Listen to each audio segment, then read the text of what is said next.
예수와 제자들이 빌립보 가이사랴 여러 마을로 나가실새 길에서 제자들에게 물어 이르시되 사람들이 나를 누구라 하느냐?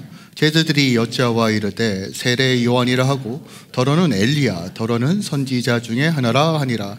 또 물으시되 너희는 나를 누구라 하느냐? 베드로가 대답하여 이르되 주는 그리스도시이다 하매 이에 자기의 일을 아무에게도 말하지 말라 경고하시고 인자가 많은 고난을 받고 장로들과 대제사장들과 서기관들에게 버림받아 죽임을 당하고 사흘 만에 살아나야 할 것을 비로소 그들에게 가르치시되 드러내놓고 이 말씀을 하시니 베드로가 예수를 붙들고 항변하매 예수께서 돌이키사 제자들을 보시며 베드로를 꾸짖어 사탄아 내게로 물러가라. 내가 하나님의 일을 생각하지 아니하고 도리어 사람의 일을 생각하는도다 하시고 무리와 제사들을 불러 이르되 누구든지 나를 따라오려거든 자기를 부인하고 자기 십자가를 지고 나를 따를 것이니라. 누구든지 자기 목숨을 구원하고자 하면 잃을 것이요 누구든지 나의 복음을 위하여 자기 목숨을 잃으면 구원하리라. 사람이 만일 온 천하를 얻고도 자기 목숨을 잃으면 무엇이 유익하리요? 사람이 무엇을 주고 자기 목숨과 바꾸겠느냐? 누구든지 임난하고 제 많은 세대에서 나와 내 말을 부끄러워하면 인자도 아버지의 영광으로 거룩한 천사들과 함께 올 때 그 사람을 부끄러워하리라. 또 그들에게 이르시되 내가 진실로 너희에게 이르노니 여기 서 있는 사람 중에 죽기 전에 하나님 나라가 권능으로 임하는 것을 볼 자들도 있느니라 하시리라. 아멘. 하나님의 말씀입니다. 누구든지 예수를 따르거든 이라는 이 제목으로 함께 이 말씀을 살펴볼 텐데 저는 이제 이 고백과 삶이 어떻게 이어져야 하는가에 대한 이 주제를 가지고 오늘 이 본문 말씀을 좀 살펴볼 거예요. 혹시 여러분들 고백 같은 거 해보신 적 있으세요? 하도 옛날 일이라 껌뻑껌뻑 하시는 분도 계실 텐데 고백 꼭 이렇게 연인 간의 고백이 아니라 우리가 진실되게 우리의 마음을 전달하는 형태도 이제 고백이겠죠. 근데 이 고백할 때 제일 중요한 게 뭐예요? 제일 중요한 게 진정성, 마음이겠죠. 진실된 마음으로, 그죠? 근데 내가 아무리 마음이 진실되다고 하더라도 내가 짝다리 딱 짚고 여보세요? 이러면 이 마음이 전달이 돼요? 안 돼요? 안 되죠. 안 돼요. 그래서 사랑은 어떤 감정과 느낌의 영역이 아니라 기술과 행동이다라고 정의하는 것처럼 우리가 어떤 마음을 표현할 때는 그 마음뿐만이 아니라 그것을 잘 전달할 수 있는 태도와 행동도 중요하다는 거죠. 물론 이 모든 것들을 상쇄하는 방법이 있습니다. 뭐냐면 계속 지속적으로 친밀하고 관계가 괜찮으면 조금은 서툴러도 조금은 어리숙해도 어떻게 보면 그 마음이 잘 전달되겠죠. 성경에는 주님을 향한 수많은 고백들이 나옵니다. 믿음의 고백들이요. 구약부터 신약까지 어떻게 보면 주님을 믿는다는 게 뭘까? 신앙생활하는 건 뭘까? 라고 좀 간추려서 생각해 보면 주를 향한 우리의 진실된 고백으로 반응하는 것이다 라고 우리가 정의할 수 있을 것 같아요. 근데 이 고백은 어떤 감정이나 느낌의 영역이 아니라 삶과 행동이라는 것을 성경은 우리에게 분명하게 가르쳐 주고 있다는 것이에요. 그렇다면 우리가 한번 생각해 봐야 돼요. 나의 신앙은, 나의 믿음의 고백은 진정성 있게 바르게 고백하고 있는가라는 것이에요. 예수를 믿는다는 거, 예수를 따라간다는 것의 그 진정한 의미가 무엇인지를 우리는 생각해 봐야 한다는 것이에요. 단순하게 저 그냥 교회 다녀요, 그냥 주일날 예배드리러 갑니다 라는 수준이 아니라 내 삶에 예수가 누구인지, 그분을 믿고 따른다는 것은 대체 어떤 의미로서 내게 다가오는지 오늘 본문 말씀을 통해서 한 번 더 깊게 좀 살펴보겠습니다. 우리가 지난 시간 동안에 8장 전체를 살펴보면서 중점적으로 살펴봤던 것은 이제 누룩에 대한 이야기입니다. 바리새인의 누룩과 사두개인 헤롯의 누룩을 벗어버리고 또 주님의 두 번의 만지심, 그 단계별 치유하심이 어떤 의미인지를 살펴봤어요. 우리가 지난주 벳세다에서 맹인을 치료할 때 여러분 독특한 구절이 있어요. 예수님께서 이 맹인을 마을 밖으로 데리고 가셨다라고 표현합니다. 이게 되게 중요한 의미예요. 단순하게 어떤 물리적 장소의 옮김이 아니라 그 전에 이 맹인이 살고 있던 사고방식과 생활 패턴에서 벗어나 그곳에 구별되어서 나왔다는 것을 의미합니다. 왜냐하면 예수님께서 2번 만지심으로 치유하신 후에 이 맹인에게 무엇을 요청하셨나요? 다시 마을로 들어가지 말라라고 요청하셨어요. 기억하십시다. 우리가 하나님의 은혜를 덧입혀 살아가는 삶은 철저하게 세상 속에 있지만 세상과 구별된 삶을 살아가는 것이에요. 우리가 그런 믿음의 삶, 은혜를 힘입어 걸어가는 삶을 살 때 결국 오늘 말씀에 도달하게 된다는 거예요. 그 유명한 예수님이 그리스도십니다라는 이 믿음의 고백, 그 고백 위에 교회가 세워진다는 것이에요. 근데 이것이 한순간에 이루어지지 않는다는 것을 우리가 살펴봤어요. 점진적으로 처음에는 이게 보일 듯 말 듯 깜빡깜빡 하다가 이젠 사람이 지나가는 것들이 보이다가 인지가 되다가 이제 마침내 밝게 보이는 은혜가 있는 것처럼 다시 하나님의 은혜가 내 안에 부어졌을 때, 십자가의 은혜와 역사를 붙들고 나아갔을 때 하나님께서 우리가 참된 믿음의 고백으로 걸어갈 수 있도록 인도해 주신다는 것이에요. 자, 그렇다면 이 고백으로 세워져 있는 오늘 이 베드로의 고백을 통해서 이 참된 고백이 어떻게 삶으로 이어져야 하는가에 대해서 우리가 한번 살펴보길 원합니다. 자, 오늘 이 본문 말씀 우리가 다 알고 있는 거예요. 조금 신앙생활하면 베드로의 유명한 고백이잖아요. 주는 그리스도십니다. 마태복음에 의하면 살아계신 하나님의 아들이십니다라는 이 어마어마한 믿음의 고백, 그리고 주님께서 이 고백을 칭찬하신다는 것이에요. 하지만 이 고백 후에 일어나는 어떤 이런 일련의 사건들을 통해서 정말 예수를 따라가는, 정말 말뿐이 아니라 삶으로서 우리가 주님을 따라가는 삶의 본질이 무엇인지를 좀 살펴보겠습니다. 자, 오늘 본문 말씀 이렇게 시작해요. 27절입니다. 예수와 제자들이 빌립보 가이사 여러 마을로 나갈새예요. 자, 빌립보 가이사, 혹은 가이사 빌립보라고 하는 동네의 이름입니다. 자, 이 동네의 특징은 가이사라 빌립보, 즉 황제 이름을 딴 성읍이에요. 예를 들어 이런 겁니다. 어떤 한 왕과 황제가 자신의 이름을 걸고 마을을 구성해요. 그럼 그 마을은 어떤 마을일까요? 황제의 온갖 자랑거리를 다 쑤셔넣겠죠. 남들이 보기에도 꿀리지 않을 정도로 화려하고 좋은 것들을 다 때려서 계획한 도시라는 것이에요.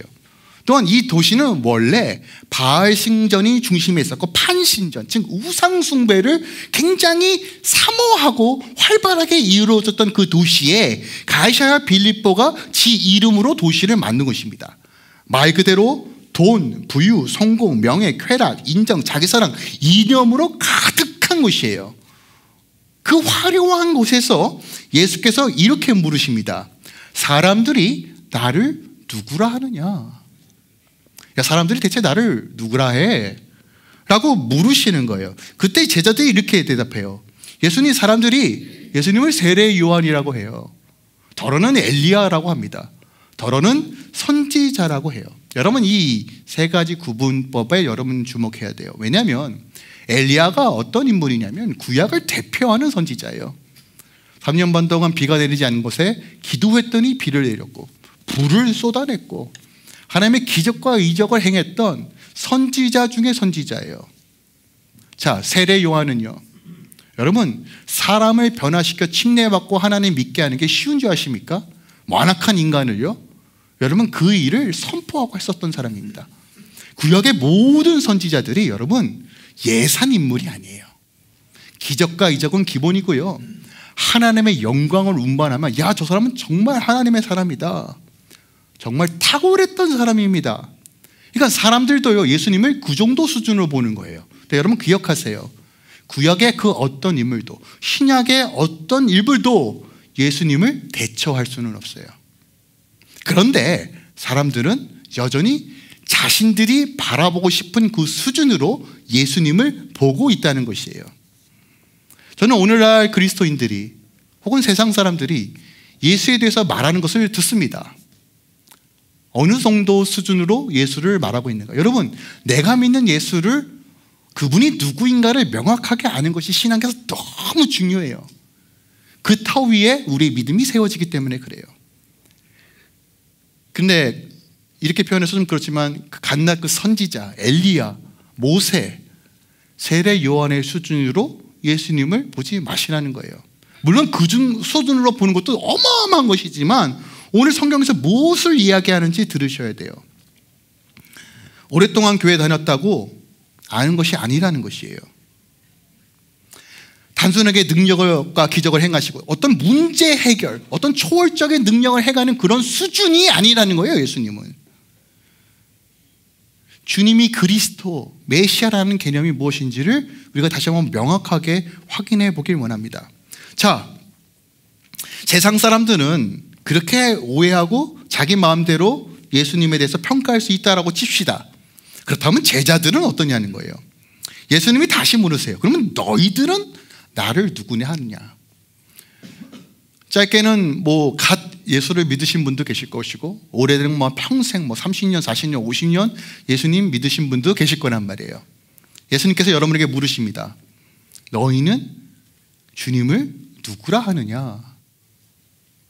가만히 생각해 보니까 여전히 모세와 같은 수준, 엘리야와 같은 수준, 세례 요한의 같은 수준, 어떤 기적과 이적과 회복의 수준에서만 예수님을 보고 있는 것은 아닌가. 근데 그때 정말 기가 막힌 대답을 베드로가 해요. 주님은 그리스도십니다. 주님은 메시아입니다. 우리가 고대하고 소망했던 그 왕 중의 왕이십니다. 마태복음에 의하면 하나 더 붙이죠. 살아계신 하나님의 아들이십니다. 얼마나 탁월한 대답이에요. 무식한 그 베드로가 입술은 막 살아있어요.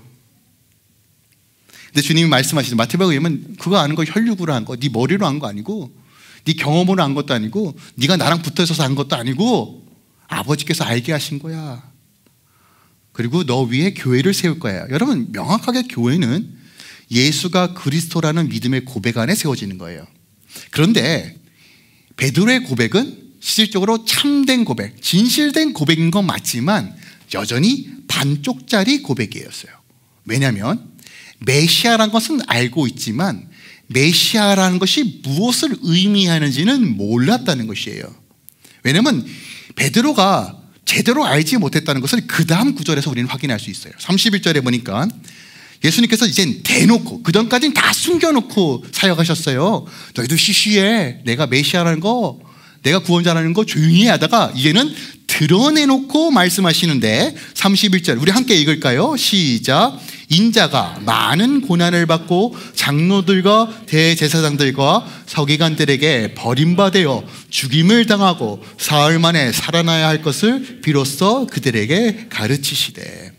자, 주님께서 드디어 메시아가 왜 이 땅에 오셨는지를 설명해요. 뭐예요? 나 죽으러 왔다. 나 죽으러 왔어. 그런데 보세요. 사흘 만에 살아날 거라고 했는데 제자들은 뭐에 주목했어요? 죽는 거에 주목합니다. 여러분, 제자들이 왜 예수님 따랐을까요? 사복음서에 보면 왜 따랐는지가 대충 감이 옵니다. 갈릴리 촌구석, 그냥 평생 물고기만 잡다가 허우적거리는 인생밖에 없는데, 아따, 야, 뭔가 있어 보이는 분이 나를 불러. 같이 따라다녔는데, 어머, 이분 예사뿐이 아니야.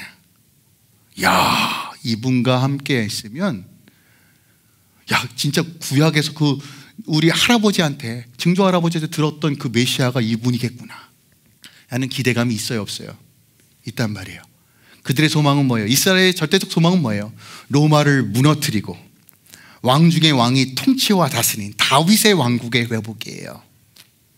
그러면 야, 이분 밑에 있으면 뭐 하나 건지겠구나. 여러분, 이게 제자들의 생각이었어요. 또한 이것이 이스라엘의 기대였어요.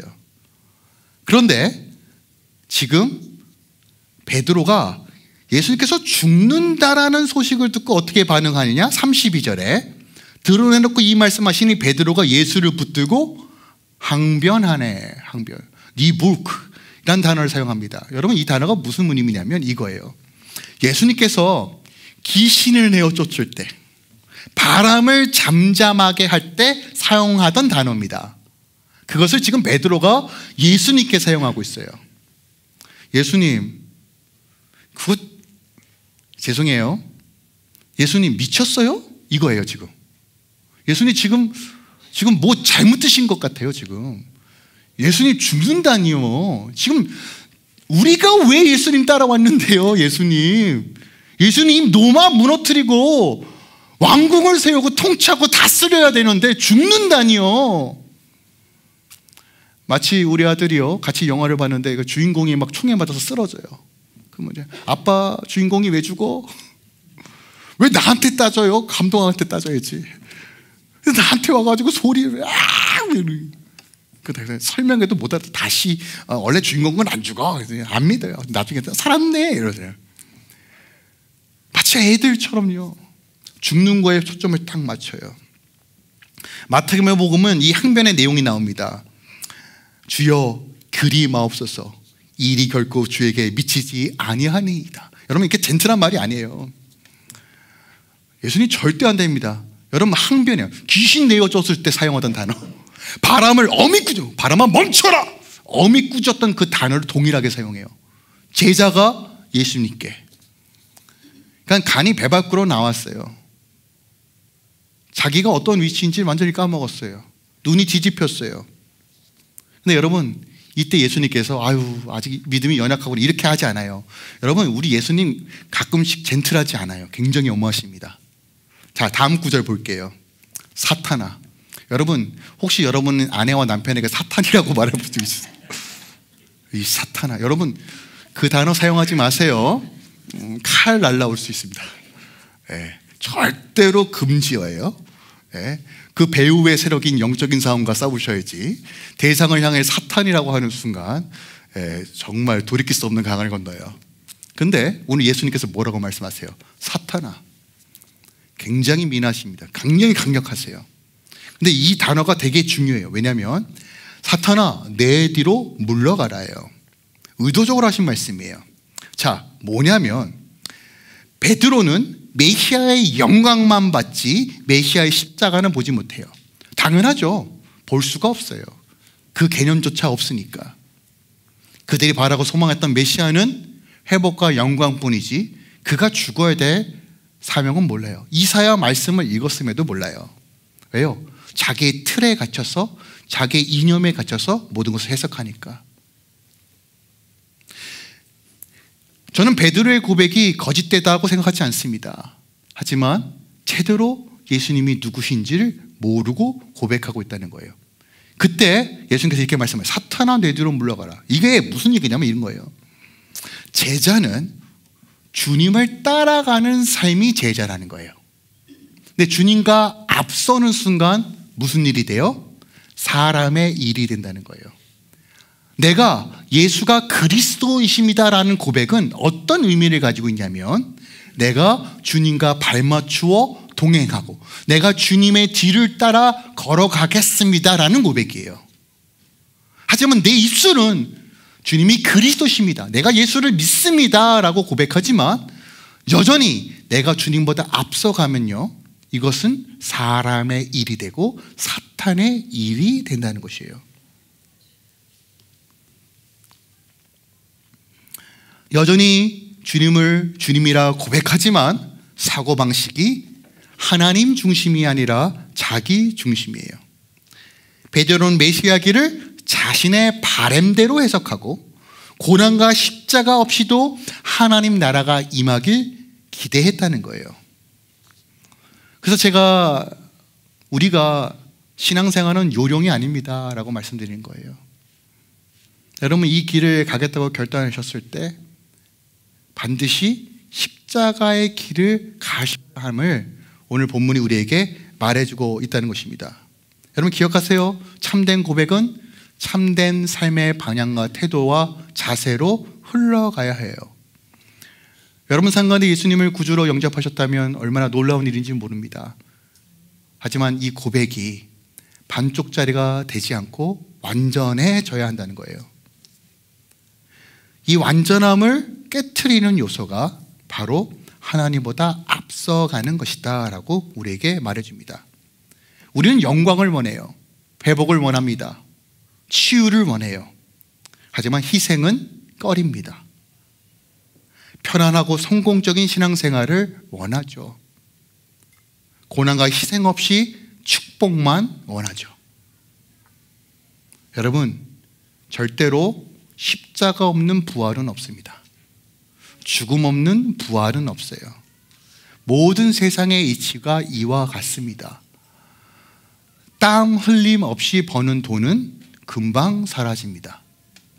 심는 대로 거두는 겁니다. 영적인 원리입니다. 자기중심적인 생각, 거짓된 고백은 아니었지만 여전히 자기중심적으로 고백했고 바랬더니 결국 사람의 일이 되었다는 것이에요. 오늘 예수님께서 우리가 사람의 일이 아니라 정말 주님을 따라가는 삶이 무엇인가를 조금 더 구체화해서 말해줍니다. 34절이에요. 무리와 제자들이 불러 이르되 누구든지 나를 따라오려거든 자기를 부인하고 자기 십자가를 지고 나를 따를 것이다. 두 가지입니다. 나를 부인하고 자기 십자가를 지고 가라는 거예요. 근데 중요한 것이 있어요. 무리와 제자들입니다.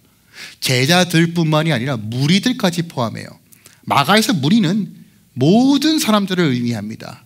하나님께서 우리에게 요청하시는 거예요. 하나님 나라 누리길 원하니, 복음의 참된 비밀을 깨닫길 원하니 자기를 부인하고 자기 십자가를 지고 가라라고 요청하세요. 자, 이 개념이 되게 중요해요. 감사하게도 이번 주 이제 금요일날도 갈라디아서 2장 20절 말씀을 살펴볼 텐데, 자기를 부인한다는 거, 여러분 이걸 오해하면 안 돼요. 자기를 부인한다는 게 뭘까요? 어떤 사람은 이렇게 해석합니다. 더 이상 나를 사랑하지 않는다. 여러분, 우리 스스로가 얼마나 존귀한 존재인지 아셔야 돼요. 문제는 너무 사랑해서 자기밖에 몰라서 문제지, 우리는 우리 스스로를 사랑할 줄 알아야 합니다. 자기 부인이라는 건 이런 의미입니다. 내가 지금까지 내 욕망과 내 생각으로 살아갔던 방식을 조금씩 덜어낸다, 이런 개념이 아니라 완전히 내 삶의 중심을 하나님 중심으로 시프트하는 거예요. 여러분, 이 과정 중에 갈등과 말찰과 씨름이 있을까요, 없을까요? 있어요. 있단 말이에요. 내가 돈을 버는 이유도, 내가 사람을 만나는 이유도, 내가 자녀를 교육하는 이유도 내 욕망과 내 생각이 아니라 하나님 중심으로 바꾸는 거예요.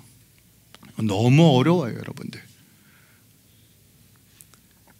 하나님과 경쟁했던 내 자아의 왕관을 내려놓는 거예요. 이건 너무 힘듭니다, 여러분. 근데 이 싸움을 하라는 거예요. 이게 주님이 나의 구원자이십니다라는 고백 안에 이루어져야 될 일이라는 거예요. 또 하나, 자기 십자가를 지라. 여러분, 이게 가장 큰 오해가 있어요.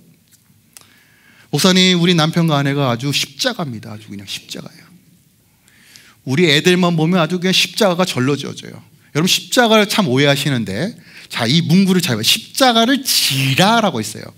당시 여러분, 십자가는 로마에서 가장 극악의 형벌입니다. 어떻게 지냐면 자기 십자가를 자기가 지고 지러 가요. 자, 그러면 어떤 사람이 십자가를 딱 지고 갈 때 사람들이 그 십자가를 지는 사람에게 뭐라고 얘기할까요? 아유, 쟤 뭔가 죽을 만한 아주 극악의 형벌을 지었구나. 아유, 꼴 좋다. 볼 거 아닙니까? 십자가를 지는 사람에게 사람들이 주목해요, 주목하지 않아요? 주목할 수밖에 없어요. 여러분, 십자가를 지라는 건 그런 의미입니다. 내가 주를 위해 그 십자가를 질 때 사람들이 날 주목할 거 아니에요. 근데 내 안에 뭐가 드러나야 된다는 거예요? 예수 그리스도의 십자가가 드러나야 되는 거예요. 근데 우리는 뭔가 안 좋은 상황과 환경과 문제를 십자가로 여겨요. 아니요, 그 십자가 아닙니다. 여러분의 아내와 남편이 십자가가 아니에요. 여러분을 괴롭게 하는 건 십자가가 아닙니다. 십자가가 되려면 여러분 이렇게 돼야 돼요. 여러분의 아내가 계속 힘들게 합니다. 그때 사람들이 그 상황을 볼 거 아니에요. 그때 주님, 그럼에도 불구하고 주님 십자가를 지겠습니다. 묵묵하게 사랑과 권면으로 대한, 그게 십자가입니다. 그런데 똑같이 인간아, 이 사탄아 여러분, 이러면 여러분 십자가를 지는 게 아니라 십자가를 발로 차는 겁니다. 내 삶 가운데 주님의 십자가 보이지 않는데 무슨 십자가를 진다고. 하나님 문제 생겼어요. 건강 문제 생겼어요. 내 십자가. 애들이 말을 안 들어요. 여러분, 그게 십자가가 아니라는 거예요. 문제 자체가 십자가 아니라 그 문제에 대해서 내가 어떻게 주님의 방식으로 반응할까, 그게 십자가를 지는 거예요. 나를 따르라고 말해요. 여러분, 이 따른다는 것은 여러분 지속적으로 하라는 얘기예요. 하나의 이벤트가 아닙니다. 한 번에 눈물 흘림, 한 번에 돌이, 이게 아니라 지속적으로 나를 부인하고 주님의 십자가를 지는 것이 주님을 따라가는 것이다 라고 얘기해요. 더 구체적으로 말합니다. 35절에 누구든지 자기 목숨을 구원하고자 하면 잃을 것이요, 누구든지 나의 복음을 위하여 자기 목숨을 잃으면 구원하리라. 여러분, 자기 마음대로 살면 결국 깨진다는 거예요. 하지만 내 목숨, 내가 죽고 예수로 살아가는 삶을 선택하면 구원을 얻는다는 거예요. 여기서 말하는 목숨이란 이 단어는요, 생명과 영혼이라는 의미를 가지고 있어요. 네, 여러분, 이 단어에서 파장되어 있는 여러 단어들이 있습니다. 대표적으로 어떤 단어가 있느냐, 요한복음 17장 3절 말씀이에요. 여러분, 요한복음 17장 3절 우리 함께 읽을까요? 시작. 영생은 그 유일하신 참 하나님과 그가 보내신 자 예수 그리스도를 아는 것이다. 영생이라는 이 단어가 이 목숨이라는 단어와 어근이 같아요. 자, 그렇다면 이 두 말씀을 함께 하여 해석하면 이런 의미가 있습니다. 여러분, 하나님을 아는 것이 영생이에요. 하나님과의 친밀함이 구원이에요. 근데 이 구원 어떻게 이루어진다고요? 내 목숨을 나를 위해 살지 않을 때 하나님을 알 수 있다는 거예요. 여러분, 이게 이해가 되세요? 말씀을 볼 때, 기도할 때, 예배할 때 내가 깨어지는 사건이 없으면 여러분 절대로 하나님 모릅니다. 생명은 내가 깨어질 때 구원으로 역사하는 거예요. 그 생명은 하나님을 아는 것이에요. 그 하나님을 아는 것이 구원입니다. 그래서 내 의와 내 노력과 내 사역과 내가 무엇을 해서 내가 직분이 뭐야, 이게 구원이 아니고, 이게 하나님을 아는 지혜와 지식과 친밀함이 아니고, 내가 무엇을 하든 내가 깨어지고 주의 십자가를 지는 방식을 선택할 때 하나님을 아는 거예요. 여러분, 하나님을 알아야지만 흔들리지 않아요. 반쪽짜리 고백이 아니라 온전한 고백은 하나님을 바르게 알 때만이 이루어지는 거예요. 예수님께서 우리가 더 자세하게 이해할 수 있도록 계속적으로 도전을 주십니다. 36절이에요. 사람이 만일 온천을 얻고도 자기 목숨을 잃으면 무슨 유익이 있으리요? 사람이 무엇을 주고 자기 목숨과 바꾸겠느냐? 우리 너무나 잘 알고 있는 거예요. 요즘은 뼈 빠지게 일했어요. 정말 몇십 밀년까지 모았는데 그러면 암에 걸려서 죽었어요. 이게 무슨 의미가 있어요? 아니, 무슨 의미가 있냐고요. 근데 물려줬는데 그 돈 때문에 애들이 더 망했어. 귀한지도 모르고 펑펑 쓰다가 그게 무슨 의미가 있냐고요, 여러분. 우리가 다 알고 있는 사실 아닙니까? 가장 소중한 거 잃어버리면 의미가 없잖아요. 그죠? 그 시간을 되돌릴 수도 없고. 우리가 이거 다 알고 있는 사실이에요. 여러분, 구원보다 귀한 거 없어요. 구원보다 가치 있는 일 없어요. 알지만 우리가 눈이 어두워지면 나 중심적으로 하나님보다 앞서가면 이거 안 보인다고요.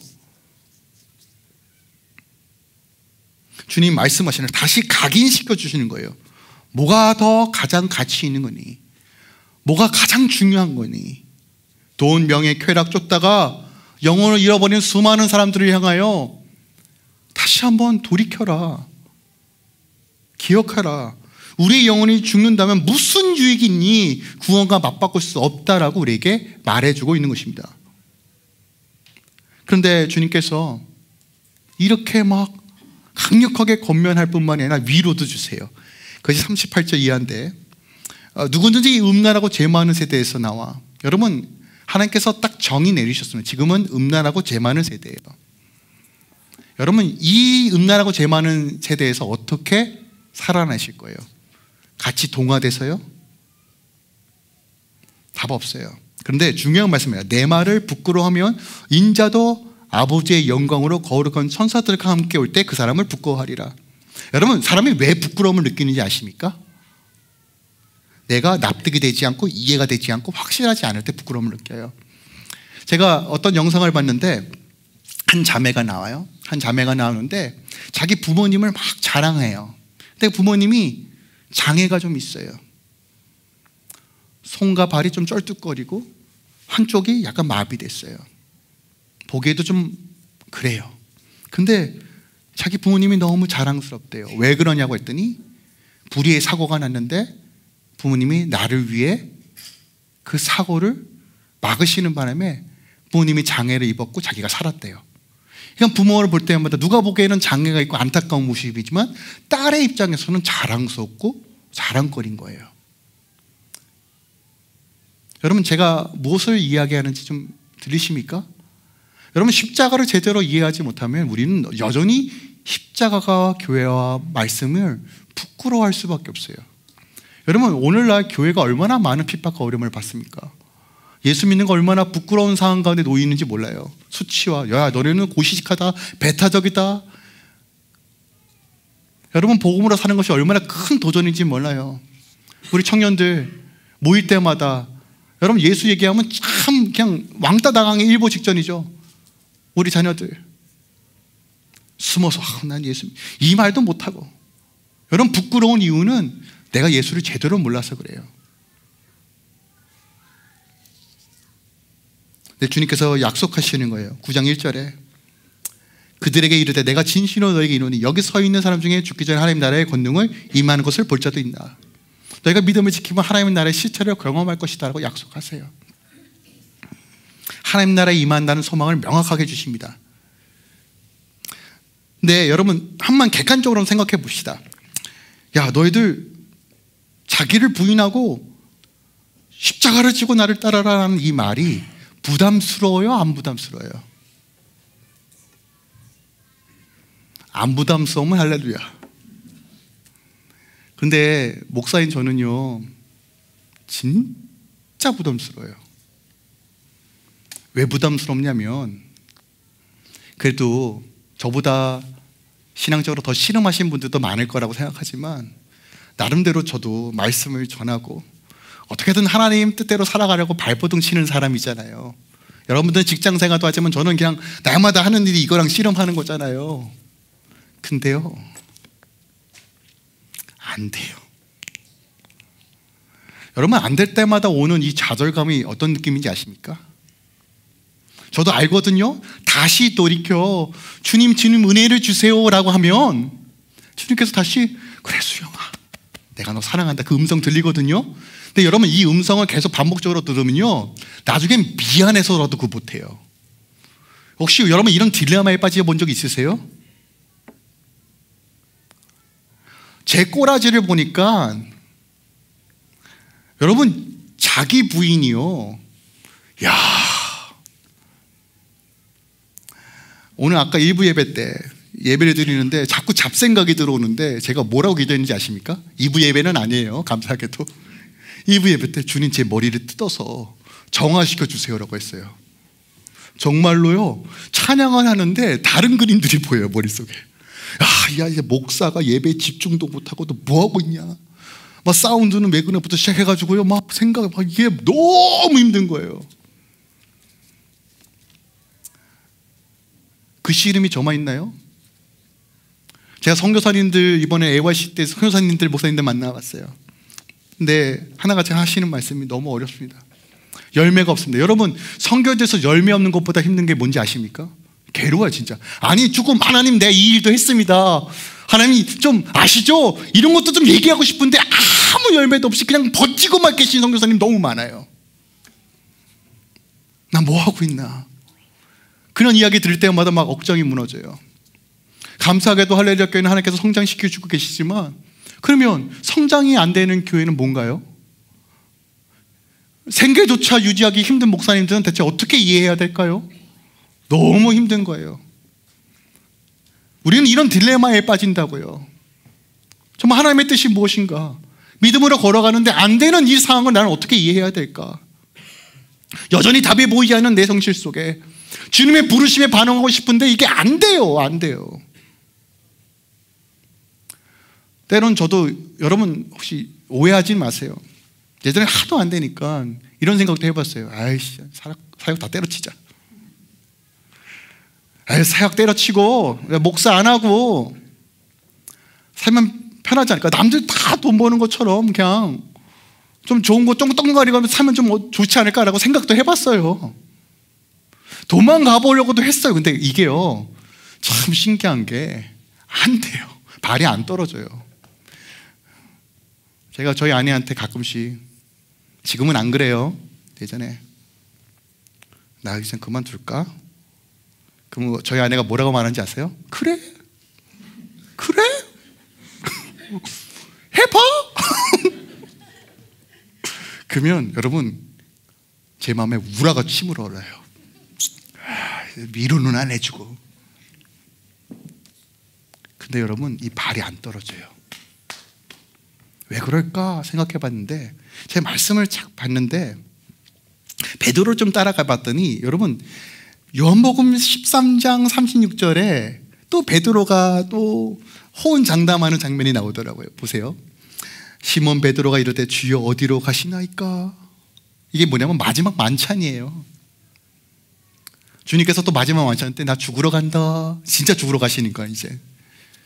그랬더니 좀 철이 들었어요. 베드로가 이제 항변하진 않고 그래도 이제 수긍을 하면서 주님 어디로 가시나이까? 저도 따라가겠습니다. 근데 예수님 뭐라고 대답하는지 보세요. 내가 가는 곳에 내가 지금 따라올 수 없으나 후에는 따라오리라. 너 지금 못해. 네 의로 안 돼. 네 능력으로 안 돼. 근데 저는 이 말이 너무 위로가 됐어요. 왜냐하면 안 되는 거 주님도 아세요. 여러분들이 저를 어떻게 보실지 모르겠지만 저는 목사로서 늘 고민입니다. 오늘도 또 귀한 이벤트가 있었지만 목사로 살아낸다는 거, 어떻게 보면 여러분들에게 어떻게 보면 영적인 모델이 돼야 되는데 그러지 못하는 삶을 제 스스로가 진단할 때 참 힘들거든요. 근데 주님께서 말씀하시는 거예요. 네 힘으로 안 된다. 그리고 여러분 요한복음이 21장으로 마무리돼요. 20장으로 마무리돼도 전혀 문제가 없는데 21장에 예수님께서 베드로를 찾아가시는, 갈릴리 호수로 찾아가시는 장면이 나옵니다. 그리고 그 유명한 말씀, 아주 그냥 손꼽서 쑥 찌르죠. 너 나 사랑하니? 그 말은요, 여러분, 너 나 믿니? 너 나 따라가려고 하니? 라는 말과 동일한 말이에요. 여러분, 이런 거예요. 상실과 깨어짐과 아무것도 할 수 없는 그 상태 속에서 예수님께서 쿡 하고 찌르시는데 3번을 물으시는데 베드로가 뭐라고 대답해요? 내가 주님 사랑하시는지 주님이 아십니다. 저는 이게 너무 복음의 핵심이에요. 왜냐면요, 이것은 이런 의미입니다. 내 상황, 내 형편 주님이 더 아십니다. 주님께서 이끌어 가시면 됩니다. 그리고 사도행전이 시작돼요. 여러분, 우리의 신앙생활, 자기 부인, 자기 십자가 지는 거 우리가 결단하고 나아가야 될 부분도 분명히 있습니다. 그러나 여러분, 그 모든 것들이 주님의 은혜로 이끌어감을 꼭 기억하십시오. 내 스스로가 나를 볼 때 답이 보이지 않아도 여러분, 주님은 답을 갖고 계십니다. 여러분들이 생각하는 수많은 십자가들 어떻게 지어져야 할까 고민되시지만 주님께는 방법이 있습니다. 그가 길이요 진리요 생명이라는 건 주님의 방식으로 하신다는 것입니다. 여러분, 은혜 가운데 다시 한번 우리가 믿음으로 고백했다면 그 믿음의 내용을 채우십시오. 주님을 의지하고 주님을 바라보는 것이 전부이고, 다시 한번 나를 깨트려 내어놓아 주의 십자가를 바라보고 나아갈 때 하나님의 은혜가 우리를 이끌어가는 것입니다. 이번 한 주 여러분들에게 도전을 줍니다. 여러분 삶 가운데 참된 믿음의 고백들이 계속 선포되어지길 소망합니다. 우리 함께 선포할까요? 주는 그리스도십니다. 주님은 나의 왕이십니다. 주님 나를 다스려 주옵소서. 그리고 이제부터 그 내용을 은혜를 채우며 걸어가시게, 그리고 이번 한 주도 주님 안에서 하나님의 기쁨과 회복을 누리시길 예수 그리스도의 이름으로 축원드립니다.